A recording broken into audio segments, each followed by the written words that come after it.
மா பாயசம் பண்ண சொல்றாங்கம்மா. இதெல்லாம் நம்மகிட்ட சொல்லவே இல்ல கல்யாணத்துக்கு முன்னாடி. எவ்வளவு ஸ்பூன்மா பால் ஊத்தணும்? டம்ளரா? எந்த டம்ளர்மா? சின்ன டம்ளரா பெரிய டம்ளராமா? வீட்டுக்கே வந்துட்டோமா, எல்லாம் எனக்கு தெரியவே தெரியாது. ஏமா அப்புறம் பேசுறேன். என் மாமியார் மூஞ்சி தூக்கிட்டே இருக்கிறாங்கம்மா. எதுக்குமா? எனக்கு என்னடி தெரியும்? நீங்க தானே கல்யாணம் பண்ணி வச்சீங்க, என்கிட்ட கேட்டா? துணி காயாததுக்குலாம் என்ன பார்த்து முறைக்கிறாங்கம்மா. குழம்புல கொஞ்சோண்டு உப்பு கூடிட்டுமா. என்ன பண்ணட்டும்? தண்ணியா பத்தப்படியா? சீக்கிரமா நான் அப்புறம் பேசுறேமா. அப்புறம் பேசுறேன்னு சொல்லிட்டு பேசவே இல்ல.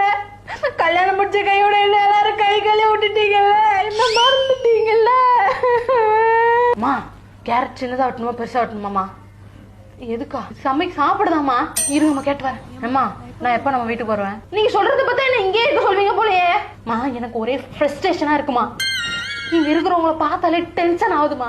சின்ன வயசுல நீங்க என்ன சொன்னீங்க? தெரியாத ஆட்களோட பேசக்கூடாது, தெரியாத ஆட்கள் எது கொடுத்தாலும் வாங்கி சாப்பிடக்கூடாதுன்னு சொன்னீங்கல்ல. இங்க இருக்கிற யாரையுமே எனக்கு